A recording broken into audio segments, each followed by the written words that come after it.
Good afternoon. This is Jim Whitehead of All Power Group and Phoenix Animal today. You know, I have two channels. I have Phoenix Animal, which is all about animals, because I got to be honest, I love animals. I always have. My mother did. So hopefully that's the qualifications you need to be able to do a animal channel. And a lot of what I watch are animal channels. So today we're going to talk about a wonderful little doggy by the name of Shadow. And the title is Shadow's Second Sunrise. Here is a heartfelt story, emotional, uplifting, and full of hope about a dog whose life finally changed when the right human came along. And you know, that's the epitome of what I feel we all need to try to do. Animals, babies, little children,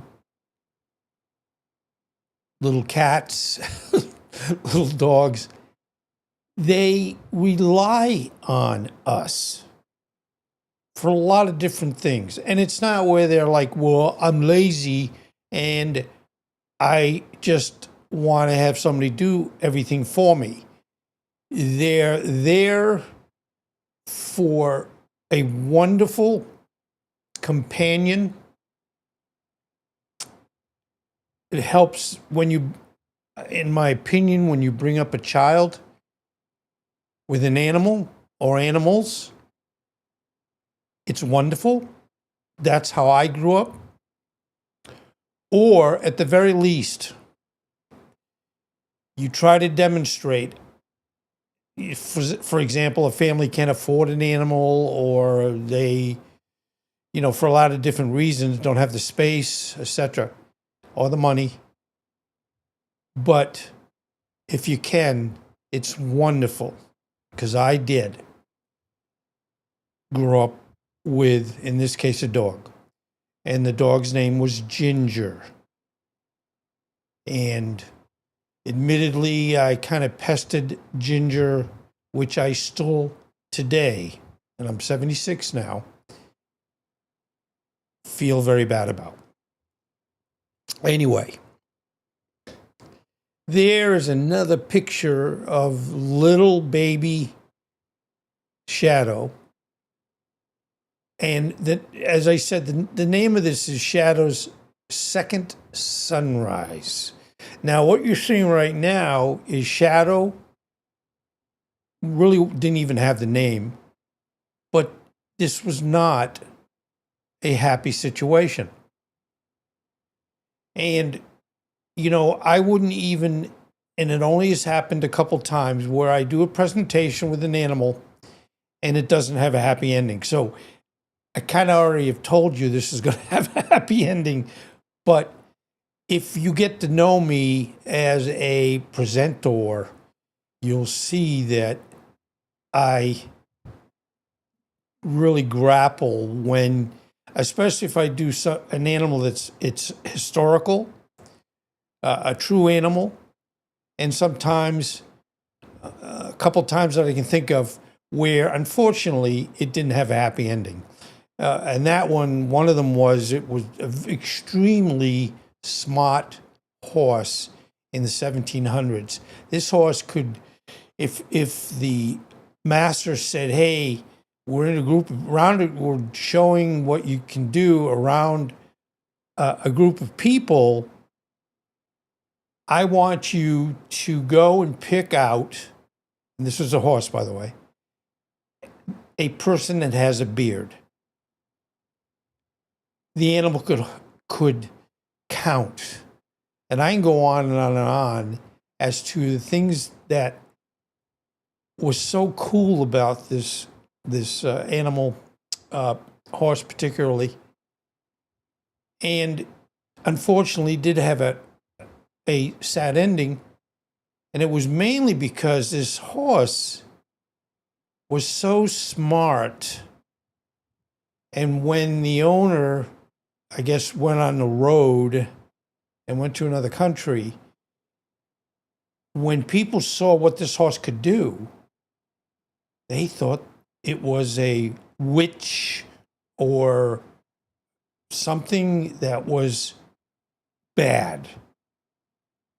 I guess you might say like Frankenstein bad. So that unfortunately didn't have a good ending. And it wasn't the horse's fault. It kind of was the owner's fault in that probably he shouldn't have taken the horse to this other country that obviously had significant problems with a smart horse, because probably the horse was probably smarter than they were. But anyway, Shadow wasn't born with a name. He came into the world behind an abandoned shed on the outskirts of a dusty little town. For his first year of life,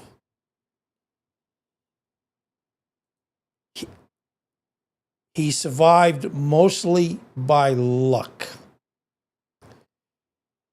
He would be, in essence, drink out of puddles, which you can see. And let's face it, that's not necessarily the best water to drink, but it's like with anything.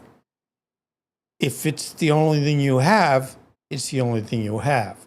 So Shadow drank in potholes. And now that's in the road. So, with cars and gasoline and oil, not good. Not good.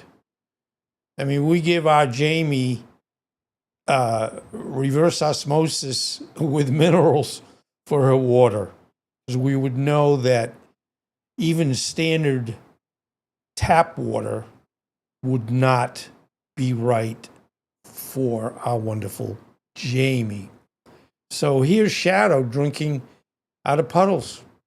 And an occasional kindness came from strangers who would toss a piece of bread, as you can see in the video here, and you're going to see it again.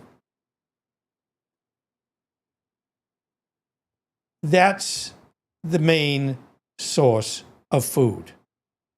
Now, it's better than nothing, but not much better than nothing. So there's our poor little Shadow with only getting her food from lucky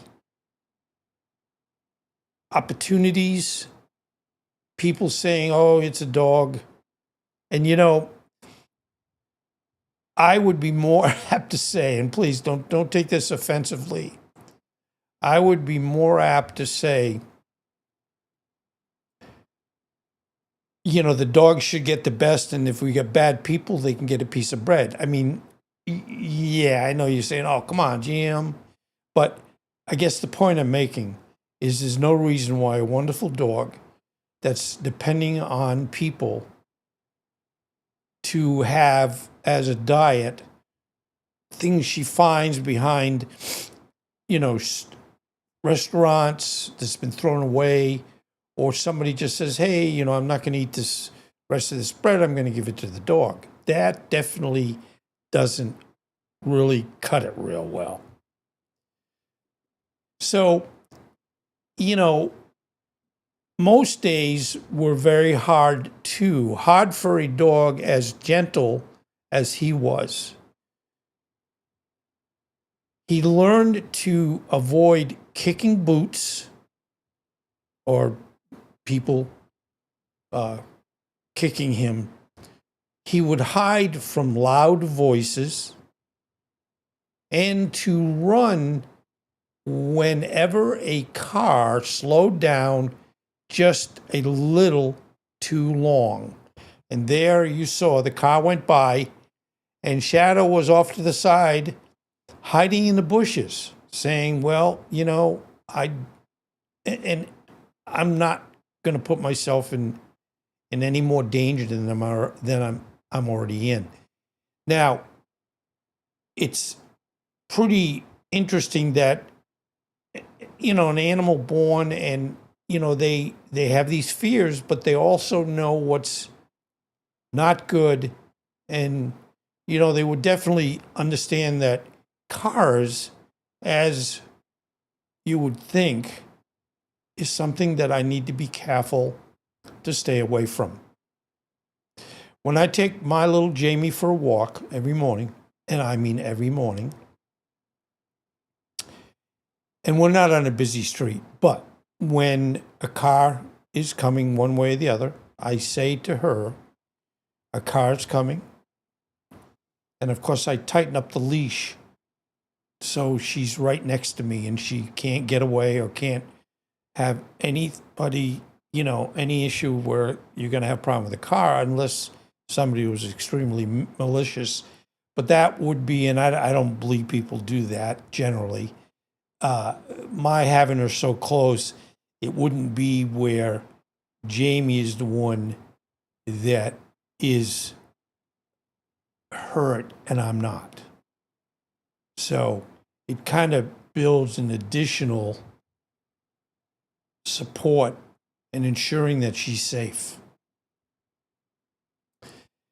Shadow grew thin, his fur turned dull, and though he tried to stay brave, he often curled up at night wondering why the world didn't seem to want him. And of course, this is a semi-fictitious story, but the reality is this happens over and over and over and over. Animals get lost. Animals, a family might say, Dad, Mom and Dad, can I have a pet?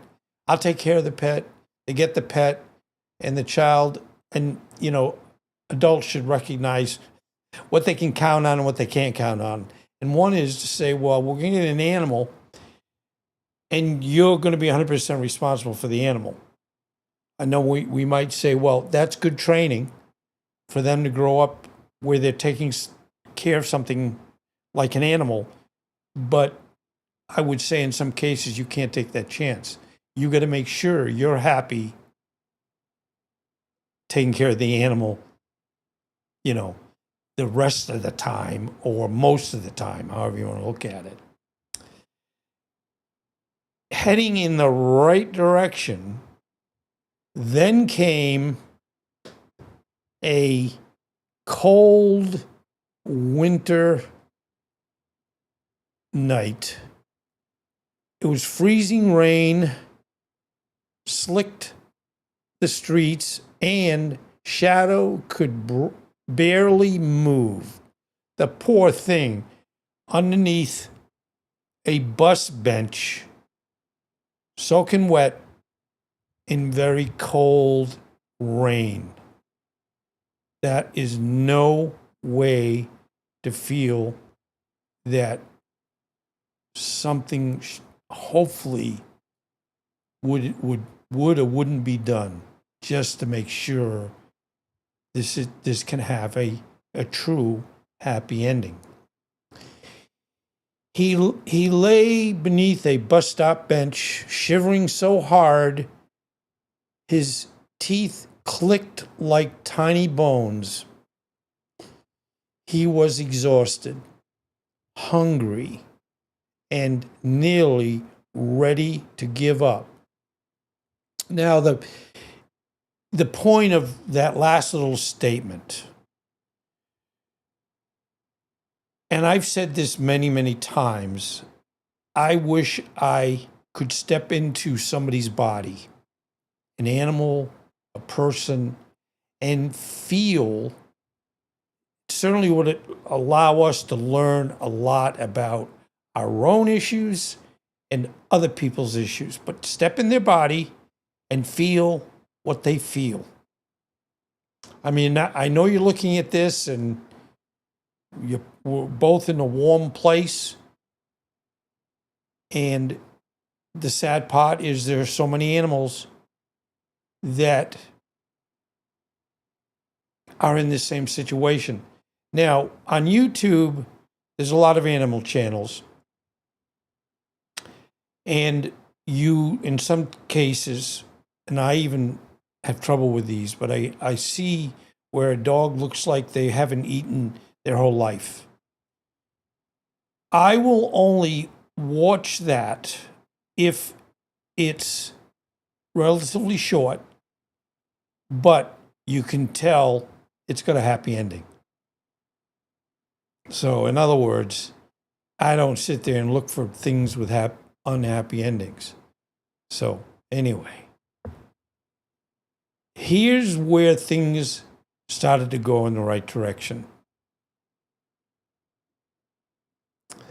Just before dawn, a car pulled up. A woman stopped, stepped out. She's middle-aged, carrying a thermos and a folded blanket. Her name was Margaret, and she volunteered at a small rescue center. Now, you know, I'm 76, my wife is younger than I am, and we have Jamie, and she's almost 11 years old. And we recognize, because of our age, if we, let's say, and you know everything, I mean, you know what ends up happening in all cases. You know, we could pass away and Jamie's still alive, or, you know, she could, and I pray every night, but she could pass away. And one would say, you're 76, 77. If you get an animal, you're not, you know, understanding the longevity of human beings and recognizing how long I have to live. And I do my best health-wise, and so it isn't where, you know, I'm doing weird things. And they do say about what we do, if, let's say, all of a sudden at 76, I decided to stop all the bad stuff I'd been doing my life, which I have had a pretty healthy life, exercising, plenty of water. I can go on and on and on. Yeah, when I was when I was up to 26, I did like to party. Don't tell anybody that, but you know, I realized that, Jim, if you keep doing this, it's not going to be a good ending. So, luckily, in time, and I've lived from that point on a very clean life. So anyway, what's neat is Margaret says, I'm going to take care of you. And, you know, the one point I was trying to make on the sense of animals and getting animals when you're much more elderly, my wife and I have agreed that when Jamie has to move on, that we will not adopt and we, in this case, had Jamie from a puppy. We felt that we might work in a rescue center. So when I talk about things like this, it's probably in my future. So luckily, Margaret says, hey, I'm going to take good care of you. So there is Margaret. She's again wrapping up Shadow, putting in the car, and you'll be happy with what ends up happening. She, you know, the person that you just saw, Margaret, she said when she was taking and putting Shadow into the car, she said, let me help you. Most people had scared Shadow, but something about her voice, soft, warm, patient, kept him still. And we all have pretty good senses, but animals have much more, in my opinion, senses and things and feelings than we give them credit for. My little Jamie, and I hope you don't mind if I interject these things in here, but when I take her for a walk every morning, we can either go right or we can go left. She will instinctively, and I don't sway her or say, go this way, go that way. She knows that the way she went the day before, now she's going to go the other way. And I'm just amazed at that. And you might say, well, it's not that big a deal. Well, for her to remember for 24 hours that she went right today and tomorrow, she's going to go left. And she knows with cars. She knows when I say a car's coming, she sits down right next to me. Now, admittedly, if it's a truck, I don't say truck, or I just say a car's coming. But, she just knows. She wrapped, as you saw, him in a blanket, lifted him gently into her car, and drove him to safety.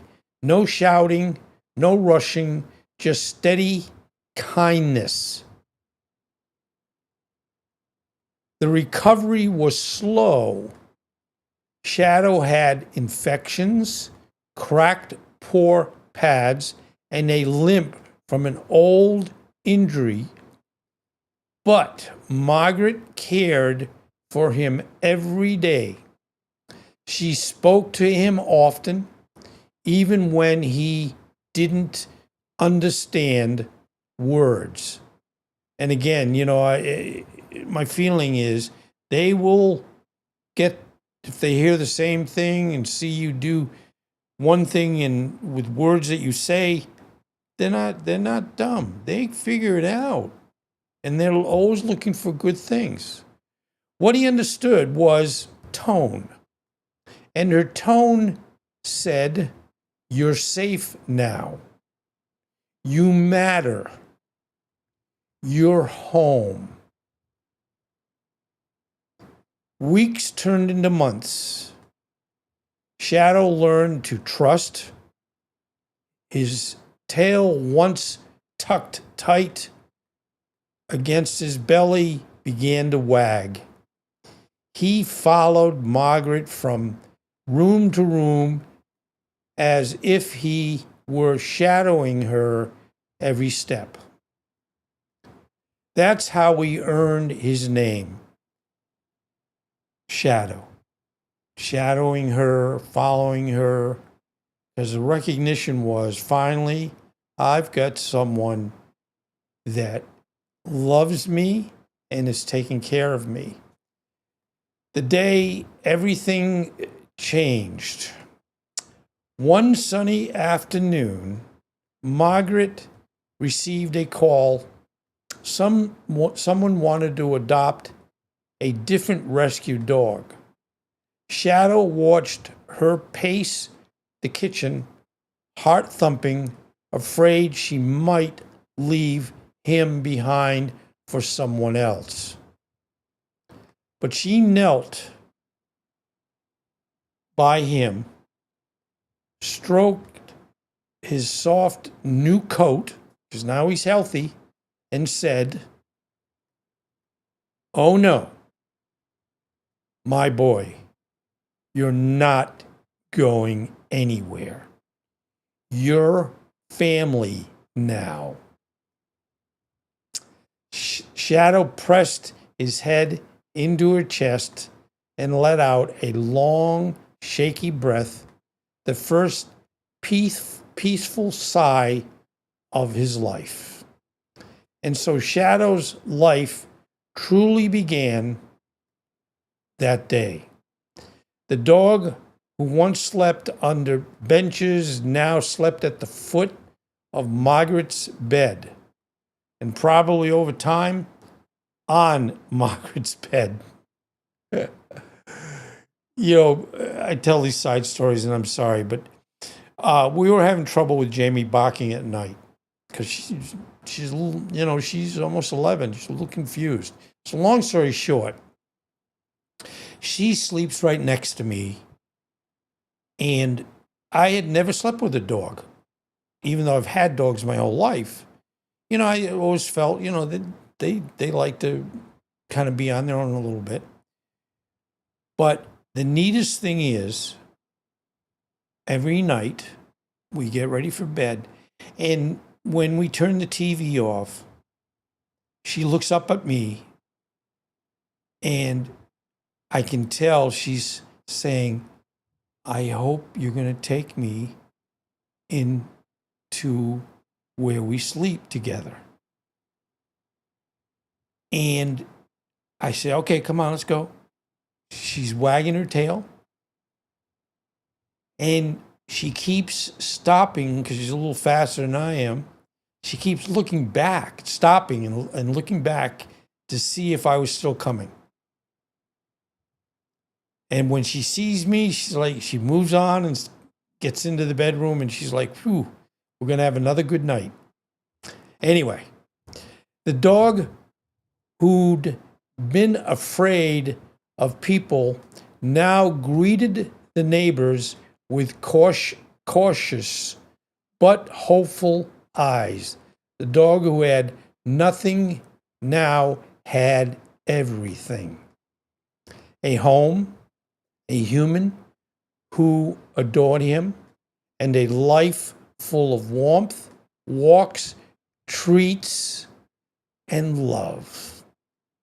Shadow didn't know much about the world, but he knew this.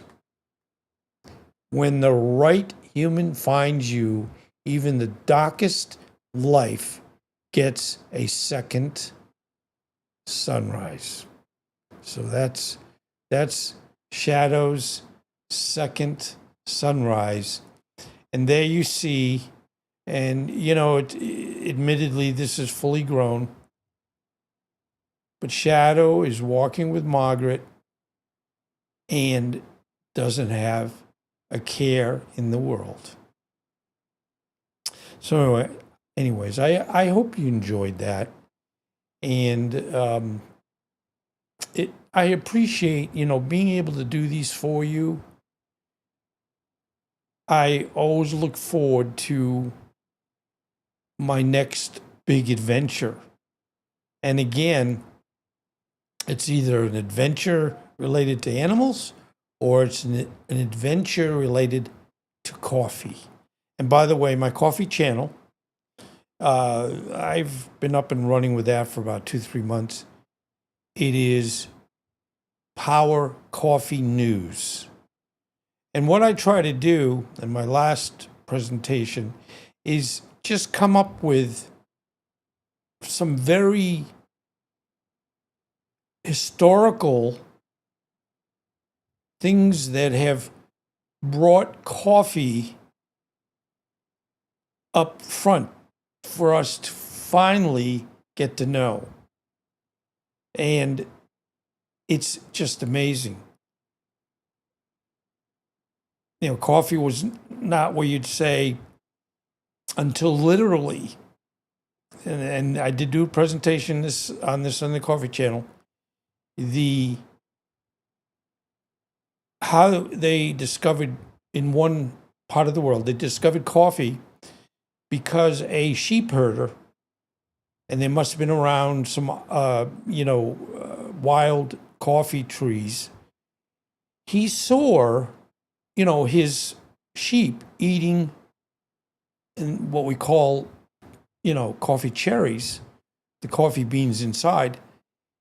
And he noticed that when they were eating these cherries, that they would get all excited and fast moving and jumping. And he was like, wow, that's weird. And he ended up, some monks had where they said, wow, what are these and what should we do? And they themselves found, after consuming what they didn't know, but it was coffee, that they could stay up later and they could think better. It was just, a really happenstance that put coffee on the top of their list. And there's multiple stories throughout the world as to how this happened and how people discovered coffee quite by accident. Anyway, thank you for being here. I know it's about 31 minutes. I have a tendency to talk too much, but thank you for being here. And if you can subscribe to the channel, it would always be appreciated. What I do personally when I see a channel that I like, I make sure I have that channel so I can continue watching. But I gotta be honest, the other side of the coin, and I don't even know why, and I won't even call them content creators because they do clickbait. And as you know, clickbait is just, you see things like, such and such just got arrested and put in jail. I won't tell you who they keep saying, but I know from looking at the thumbnail that it's a clickbait. And sometimes people fall for it and they go into it, but they don't get in far because they recognize that it's not true. So what I do, and I've been doing this for about a month, I literally, and you can do this in YouTube, off down in the lower right, there's I think three dots. And when you get that video open, you can click on it and it gives you choices of what you want to do. I choose do not show this channel to me anymore. Because, I do, whether they're good, bad, boring, or not well done or well done, they're not clickbait related stories. I either tell true stories or stories that are based on what could be and should be true. So, now that you know a little bit more about me, I want to thank you very much for being here. And happy Thanksgiving. I hope you have a good week next week. And of course, the holidays beyond that. And I pray every night that our country turns around